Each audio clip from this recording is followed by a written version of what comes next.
Hey, everybody. How are you? Are you perfect, peachy, wonderful? Good. So we're going to do our first life lesson in what's it been, 2 years? This is weird, but that's all right. Couple real quick things and then we'll get on for it. We need help on Wednesday nights at worship. For those of you in confirmation, that would indeed count as service hours. So like for ushers and communion assistants, things like that. So you need to sign up for that though. That'd be really great to help with that. So you can collect offering and things like that. So sign up for that. And then if you didn't get a piece of paper and something to write with when you walked in the door, you should, because there's activities tonight. You need to have that paper and something to write with. So go get it. I will have a sheet for you at the end of tonight's session so that you don't spend your time writing on it when you're supposed to be listening. And then pay attention to our emails, because some of you are still working on like the first draft of the calendar that we sent out, and we've sent out updates since then. So pay attention to those. If you do not get our emails or texts or anything like that for confirmation and you want to, please contact us, because it's the way that we communicate with you. For those of you just walking in, make sure you get something to write on and something to write with.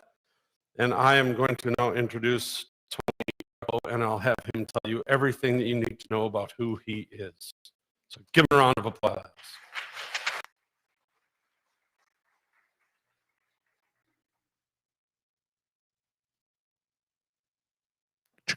Oh, I love it. I love it when people apply for someone they've never met and they know nothing about. It really warms my soul.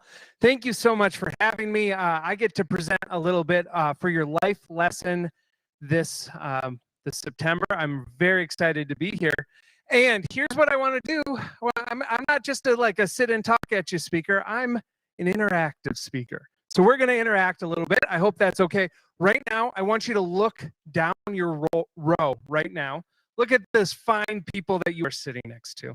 And in that row, I want you to pick somebody to represent you. I promise what's happening up here will not be scary or embarrassing, but I want you to send one person to come up to represent your row, and they need to have a cell phone that they can access an emoji keyboard. You don't need any data, but you do need to be able to use emojis.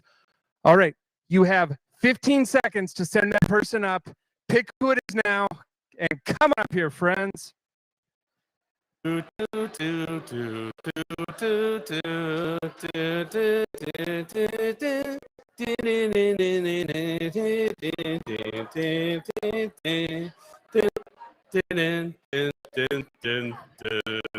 so great, so great. Okay. Wow, there's a lot of rows. I love it. Okay, here's what I want you to do, friends. I want you to make eye contact with your row right now, okay? Look them in the eyes. Excellent. And in a moment, behind you, where you cannot see, I'm going to put 5 emojis up. So go ahead, pull up your cell phones right now. You'll need those. Open a note or a text message or something, and there'll be 5 emojis behind you. But don't worry, audience, you too get to participate in this activity. On the screen, there will be 5 emojis, and you need to communicate to these friends up here what those emojis are, but you're not going to text them or talk to them. You charades, using your body to act out those 5 emojis. And we're going to see how many you can communicate. Now, they're going to be counting on you. So the only rule, friends here, you cannot look at the screen, okay? That will ruin the game. You look at you all act them out. 1 minute to get as many as you can. Your mark, get set.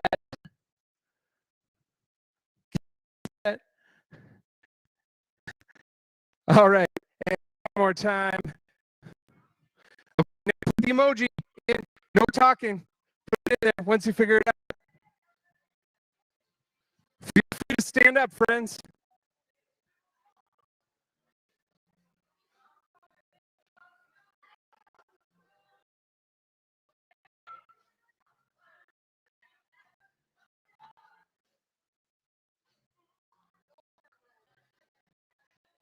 All right, 30 seconds remaining.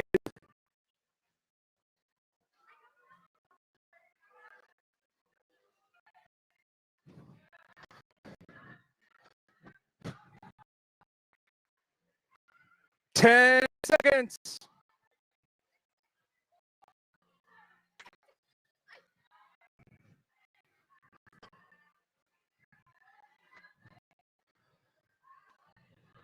Five, 4, 3, 2, 1.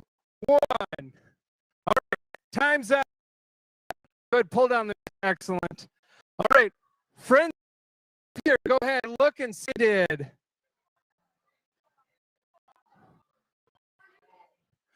All right, how do we do? If you got all one right, stay here. If you got 2 right, stay up here. No worries. I promise this has no effect on any future goals. It's just a silly game. All right, excellent. If you got 3 right, stay up here. Oh, lost a few more. 4 right. Oh my gosh, incredibly impressive. Did all 3 of you get all 5 right? 4, 4, 4. Hey, give for our 4s. So good. So good.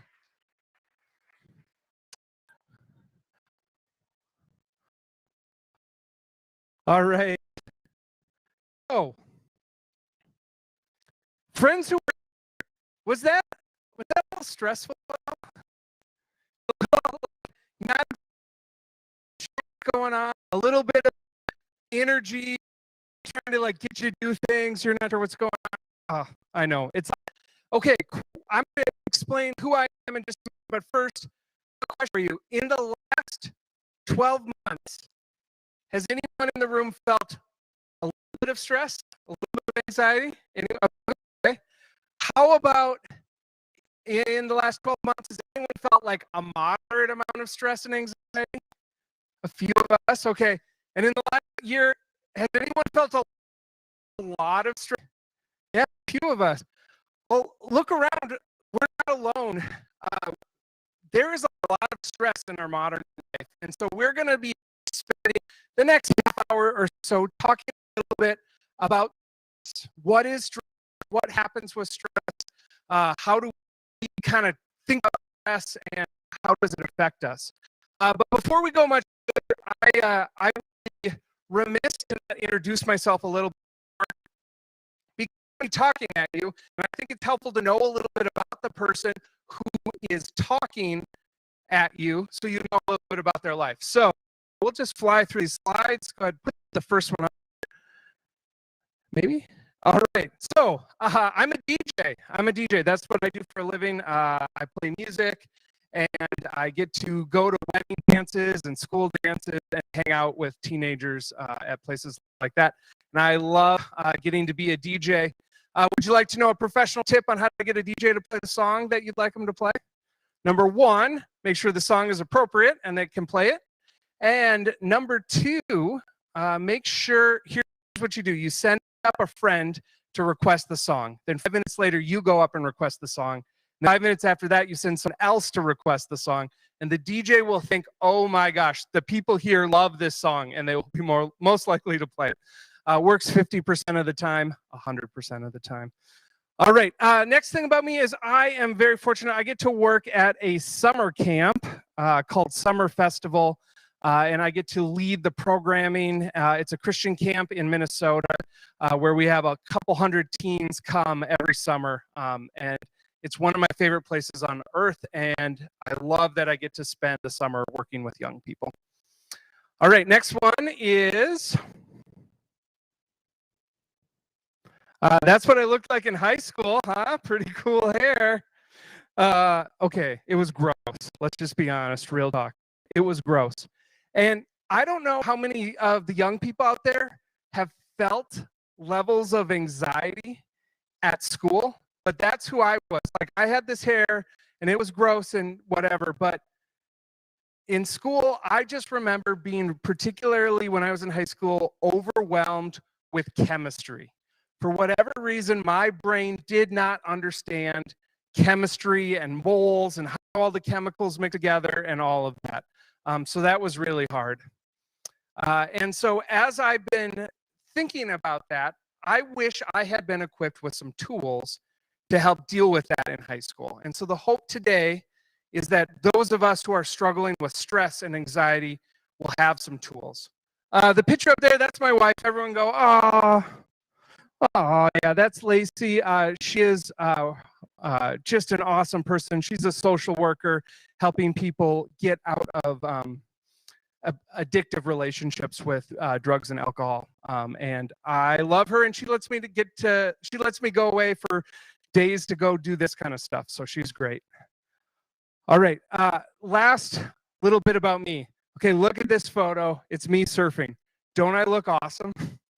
Right? I look 100% like I know what I'm doing. I am rocking that surfboard. But the thing is they sent a photographer out when I was learning to surf to take hundreds of photos. You want to see what most of them look like? They look like this. And as I'm up here, and whenever anybody's up here, I want you to remember this kind of analogy. Is so often it's easy to put people up here on a pedestal, like they've got life all figured out. And friends, I'll be honest with you, this is more me, is me on a surfboard just trying to figure out life and how to stay on the surfboard at times. And so I'm hoping this will be a dialogue, a conversation that we can engage in together because I don't have it all figured out, but I have some ideas for us to digest. All right. I was given some names by Ashley of someone who might be willing to help me with another little experiment. Is it JC Endicel in the room?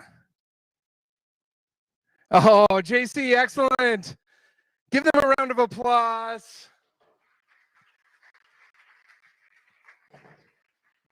JC, you can have a seat up here. JC, how are you feeling about this right now? Weird. Weird. Okay. Well, I thank you for being voluntold to come up here. That's excellent. We're going to play a little bit of game together. And JC, one last thing you don't know about me is I love magic. Do you love magic? No. Okay. Well, this is going to be an interesting 5 minutes for both of us then. Excellent, excellent. JC, here I have 6 eggs, okay? And I'm going to turn around, and I want you to mix up the eggs in whatever order you feel fit, okay? I'm not going to look. I'll hold them. Okay, go ahead. Mix them up whatever way you want. I feel like they're getting mixed well. Okay, you good? You need a little more time? Excellent, excellent. And JC, I have here a die, if you will.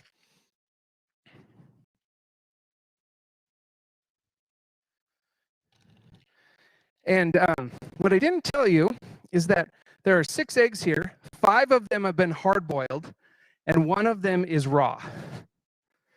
And in a moment, I'm going to have you shake that die, and we're going to break the egg over your head. And hopefully we won't find the raw one. Okay, checking in with you. How are you feeling right now? This is not gonna go good. Skeptical? Skeptical? Is your heart racing a little bit? You are having a stressful reaction. Excellent, excellent. All right, JC, go ahead. Roll that die. Roll that die. 4. 1, 2, 3, 4.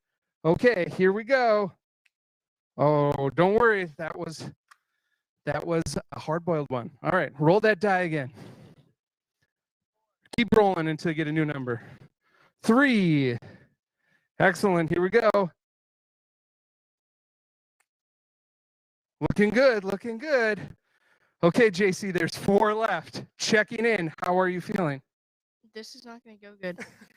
Still skeptical, still skeptical. Okay, JC, go roll another number. 5. Oh, still good. 50. We're at 50-50. Now there's 3 eggs left. Good. Give me one more roll. 6. 3, 2, 1. Oh, wow. You're doing great, JC. Now here, I'll take that. There's 2 eggs left. Number 1 and number 2. Go ahead and pick one. Just tell me the number. I'll hand it to you. 2. Excellent. So I will break 2 over your head. You will hold on to 1. Here we go. 3, 2, 2.5, 1.5. Do you think you picked right? We'll find out. Here we go. Oh. Okay, now at this point, people are wondering, did he hard boil this egg? Well, friends, don't worry.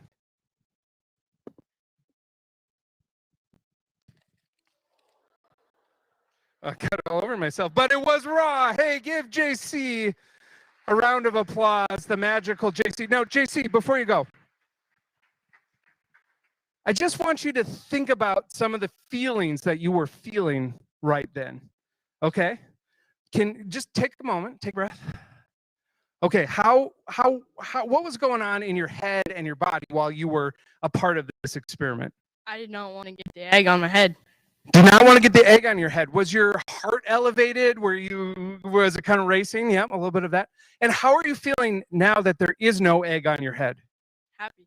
Happy. Do you feel a little bit of release, a little bit of relaxation? Yeah, because I didn't get an egg all over me. Excellent, excellent. You've been a wonderful assistant. Thank you.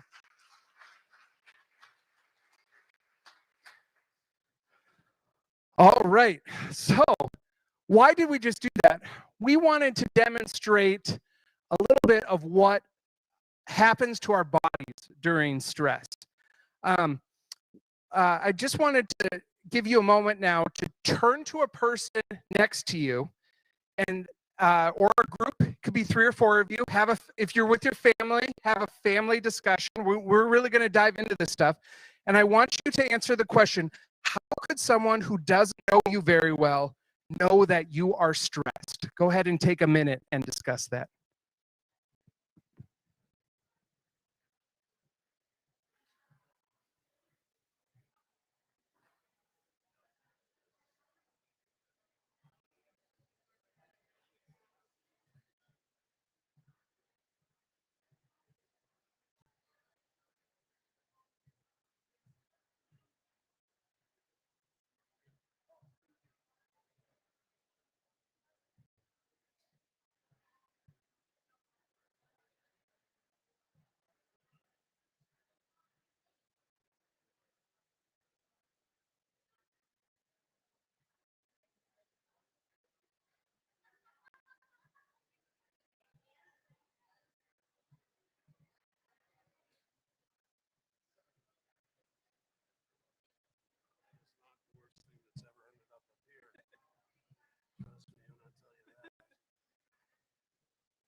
All right, great.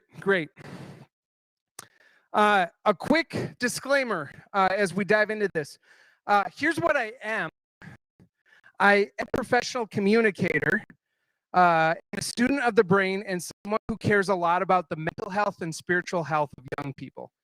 I am not a licensed medical professional. If you're feeling lots of intense negative emotions all the time, please talk to a trusted adult or friend to get professional medical help. Just want to make sure that if you need help, that you seek it out, that a little 30, 40-minute seminar isn't going to be enough, but go ahead and look for real help.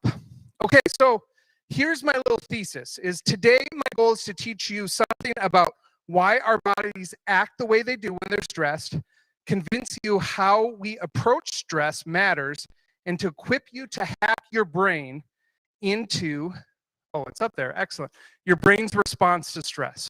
So that's what we're trying to do here today. First, I want to kind of run through some definitions. Definition number one, the word emotions. We've all heard it before, but what does it actually mean? What are emotions? Emotions are biologically based psychological states brought on by changes associated with thoughts, feelings, and behavioral responses. Oh man, that sounds like a master's level answer, doesn't it? What it is basically in your brain, there are a whole slew of chemicals swimming about. And those chemicals, when they kind of react together, they give us our different way our body feels, kind of the way that influences our thoughts, our feelings, and our behaviors. That's what we call emotions. The second word I want to define is the word stress. Stress is a physiological response to any perceived threat. All right, think way long ago about our ancestors. They were naturally afraid of things like predators. We're just going to say lion over and over again. So they run into a lion, their body reacts in a certain way when it sees a lion to help them react in that way. So that's what stress is it's how your body reacts when it perceives a threat. And then finally, stressors. Those are things that trigger stress. The perceived threats are the things that create that physiological thing that happens in us. And then I think the last one we have is burnout. Oh, no, we'll save that for later.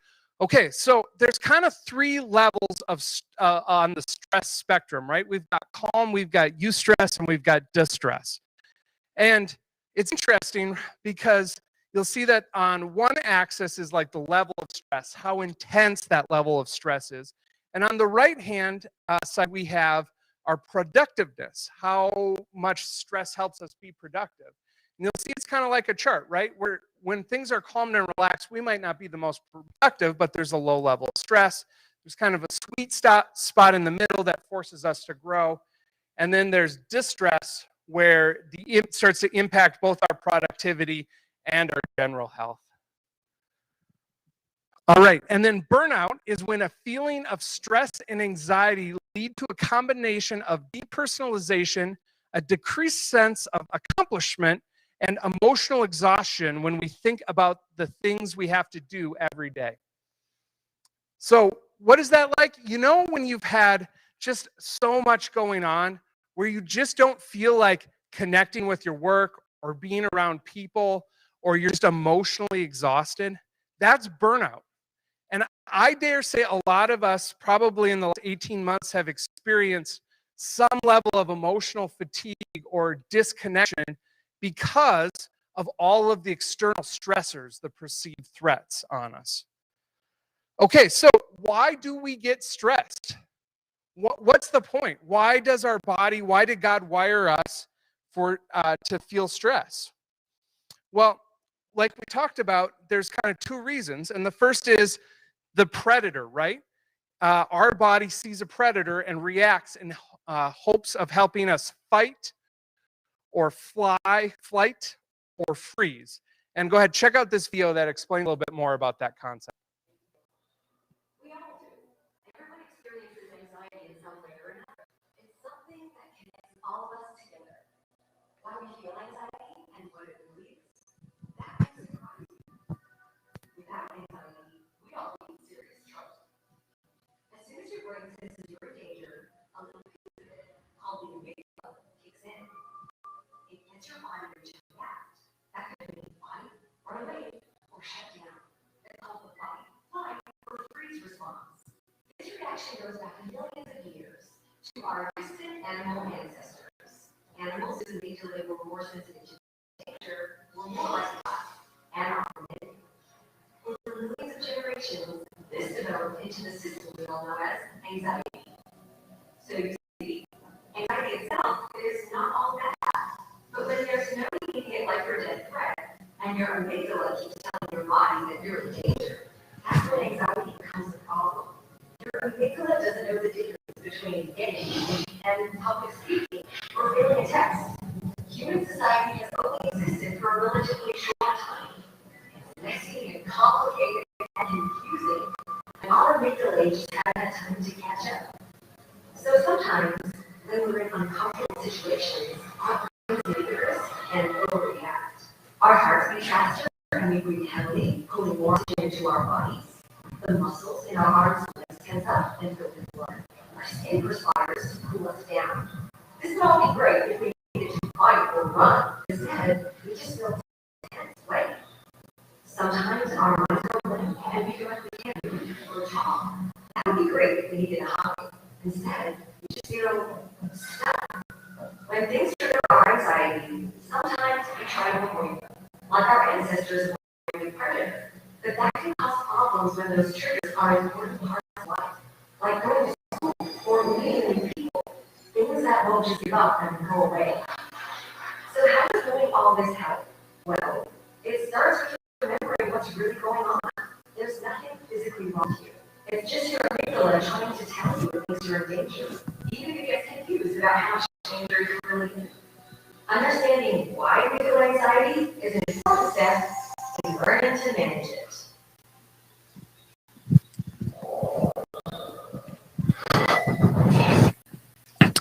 Isn't that interesting? I just find the way that the brain triggers stress just fascinating on how something that is no longer an immediate threat to our life is still interpreted that way. The other thing is stress also be a motivator, which is kind of fun. So imagine this is your brain, right? Very high quality drawing here of done in MS Paint. Of you got your rational decision maker, right? Kind of the person who tells you what are the things I'm supposed to do, how do I navigate it? And then next to that, we have the instant gratification monkey. And sometimes that monkey likes to grab that wheel of doing things that are kind of fun and kind of silly, not necessarily an immediate decision, right? Like any YouTube fans out here? Any YouTube? Okay, maybe just me, but I love YouTube. Okay, I got one out there.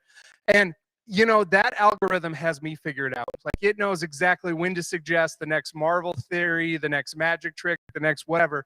And I am sucked into like watching YouTube videos all the time. And I feel like that's kind of like the instant gratification monkey, right? It like makes me feel happy in the moment, but sometimes it grabs the wheel from the rational decision person. And then we have the panic monster. And the panic monster is a little bit of some of that stress and anxiety who comes in and says, we have to get this stuff done. It's due tomorrow, or that presentation is coming up next week. And so stress isn't all bad because sometimes it helps us focus and it helps us nail exactly what we're to be doing. It provides kind of productivity, which I think is super helpful.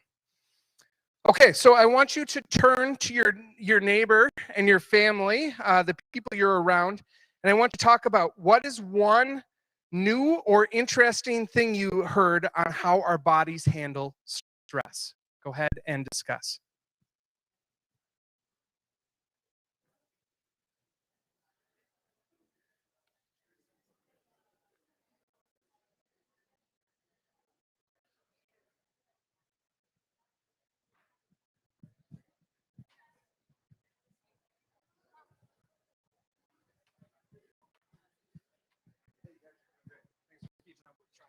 No, you're doing great. You're doing great. I'm just going to skip a whole section because I'm running way behind. Oh, you are? Yeah. So I'm going to just skip all of this. I'm going to just go here. So I don't know what's going on. We'll have to mess with it. I might. You're doing great. You're doing great.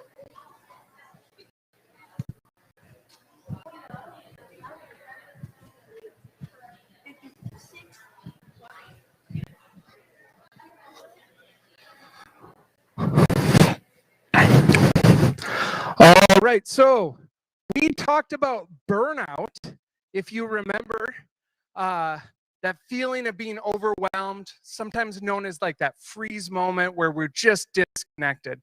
And I want to give you some tools to fight that feeling of overwhelming anxiety and stress, some ways that help you deal with it. And so I want you to think of this. Stress is like a story. It has a beginning, a middle, and an end, right? Beginning is our brain, our eyes. We perceive something to be our danger. In the middle, all of a sudden, our body responds, right? It starts pumping some of the chemicals in our brain known as cortisol and adrenaline to help deal with it. And that stuff over long term has really negative effects on us. Because we don't always complete the stress cycle, we miss the step at the end. And the end is important because if we go back to our lion analogy that you're running from a lion, you need to, when you get back to your village, all of a sudden you start jumping up and down, you celebrate, you hug people, you're happy to be alive, the sun shines a little brighter that day. And so our body is looking for, in modern times, the conclusion of that. And so we talked about the difference between stress and stressors. We don't necessarily have to have the stressors go away to complete the stress cycle. So this is the tools we're going to be talking about. Go ahead, pull out your phone right now, and I want you to take a picture, if you can, of these emojis up here. This is going to be a little visual reminder for you later on when we're not in church talking about this, on what some of those tools are.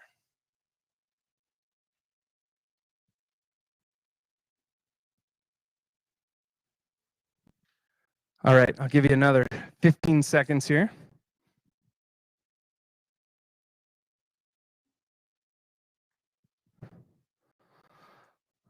All right, tool number one is move your body, physical activity, exercise of some kind.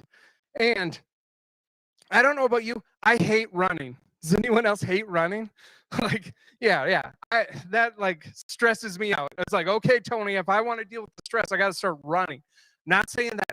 There's you can just move your body in any way. And I'm going to show you an easy one. Even a non-rhythmic guy like me who struggles to dance can even dance to this song. Go ahead, play, guys. I want everyone to stand up right now. We're going to do this together. Do it with me. All right, give me a little sprinkler and a shopping cart. Pick up those groceries. Well,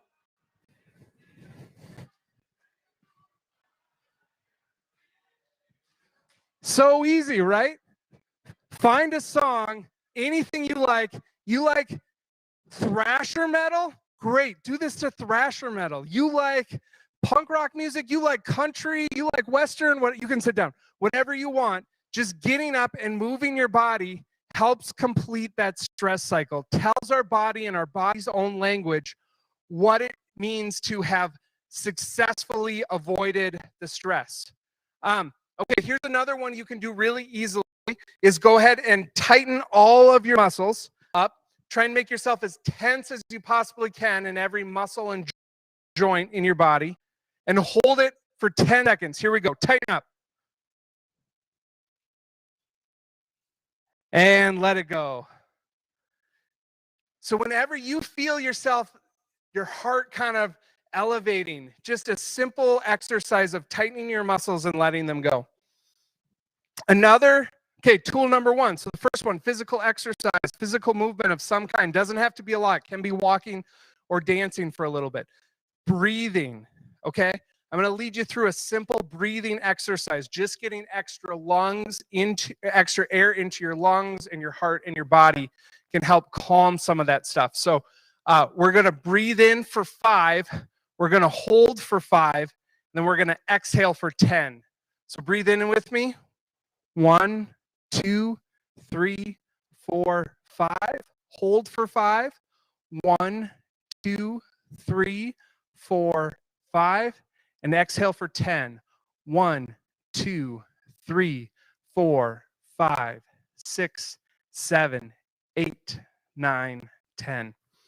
They say doing that 4 times is incredibly helpful to completing the stress cycle.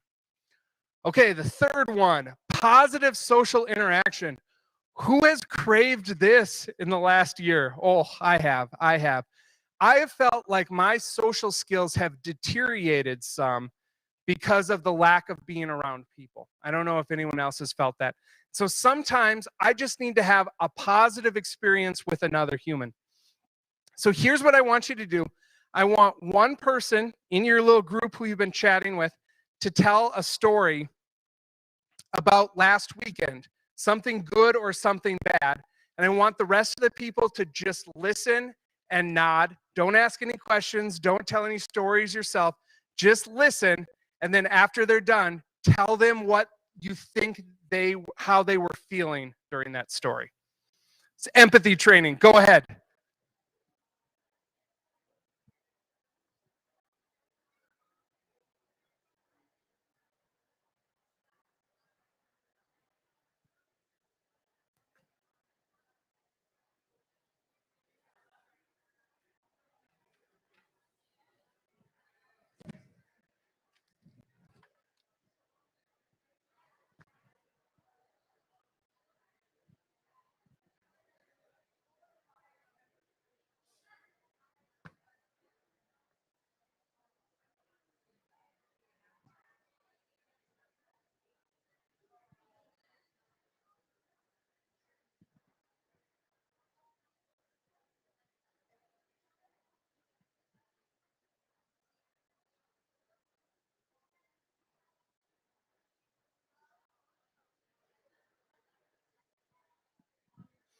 All right, take 30 seconds, finish up. Make sure you tell them how you think they're feeling.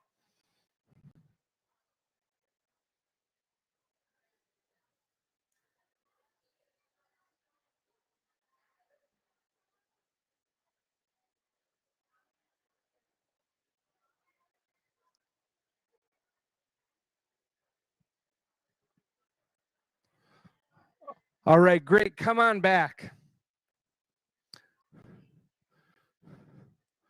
One of the things that can make us feel connected to other people is learning the skill of empathy. And empathy is something that can be learned by practicing with exercises like this, where we listen and we try and put ourselves in the other person's shoes. We imagine that we're them and how they would be feeling. Helps us relate to them and helps us feel more connected to them. All right, the next one is my favorite one, is laughter. But I'm not talking polite, awkward, like social lubricant laughter where you're just like, oh, he's, just kind of laughing. I'm talking the belly gut, you are like having trouble to breathe. Laughter is the kind of laughter that can help. I'm going to play you a quick quip from one of my favorite shows from The Office that gets me to belly laugh. So if you're an Office fan, hopefully you'll enjoy this little 2-minute click.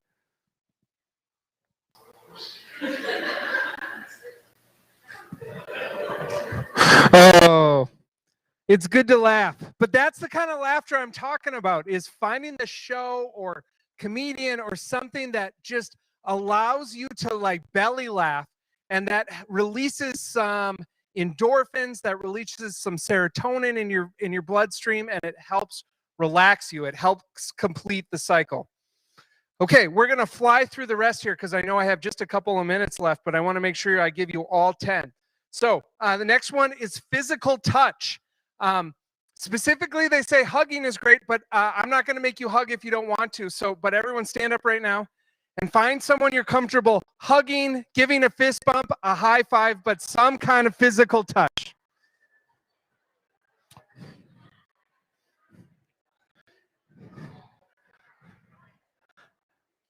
I'm serious. They recommend 8 hugs a day. That's not facetious. And hugs release a chemical in our brain called oxytocin, which is very helpful in fighting stress and anxiety. So finding someone to hug is great. I'm not going to make you demonstrate this one, but crying, a good, hard, long cry is super helpful to completing the stress cycle. And I know, like, especially in our culture, us men are told, don't cry, tough boys don't cry. But I'm telling you, if you're looking to fight and combat stress, a good cry can be an incredibly helpful tool for that. Next one is creative expression, which is just finding some way, some kind of art or video editing. Hey, if you love TikTok, making TikTok videos, like some way to create something because that creative thing releases some of that stress. All right, here's the last one I want to end with, and then I'll tell you the last two. But the last activity, you got a piece of paper and maybe a clipboard. Go ahead, pull those out now. Okay, we do this usually in the month of November, but it's called a gratitude exercise. And I'm going to give you just 2 minutes to list all of the things you have to be grateful for. And I'll tell you what, it's something you have to build at. It doesn't come naturally. Like normally when around Thanksgiving, right, we say family or friends is what I'm thankful for, maybe food or house, but we don't get very creative around it. But when you have 2 minutes and a blank piece of paper in front of you, it forces you to think of all of the things that you need to be grateful for. So go ahead and take 2 minutes and realize all the things that you could be grateful for. Write them down. It is a personal activity. You don't have to share it with anyone, but just write down for just a minute or so all of the things that you are grateful for.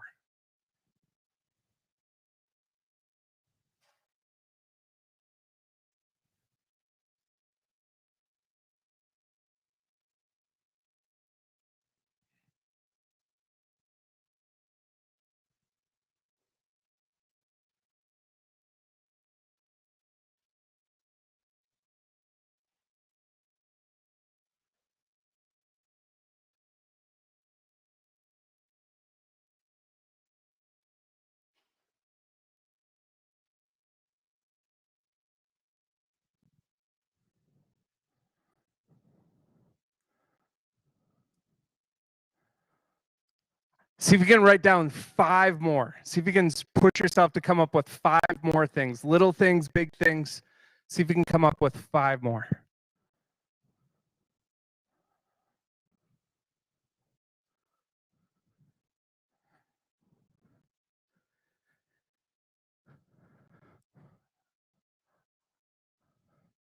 All right, pencils down, pencils down. It's easy to do it at first, and then you kind of have to build towards it and keep racking your brain. But what that does is it releases serotonin in your brain.